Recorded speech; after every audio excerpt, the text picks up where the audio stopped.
আসসালামু আলাইকুম এভরিওয়ান। আমাদের মেয়েদের জীবনে সকাল থেকে শুরু হয় কাজ এবং রাতে ঘুমানোর আগ পর্যন্ত কাজের যেন কমতি নেই। কিছু পুরুষ মানুষ আসলে মনে করে মেয়েদের বাসায় কোনো কাজ নেই, তারা শুয়ে বসে সময় কাটায়। তাদের কি জীবন! তারা আফসোস করে। আসলে আমাদের ক্লিনিংয়ের যে কাজগুলো থাকে এগুলো হচ্ছে চোখে দেখা যায় না।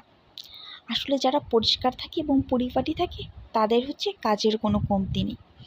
আর রান্নাবান্না ডাজন্ট ম্যাটার, এটা রেগুলারলি করতেই হয়।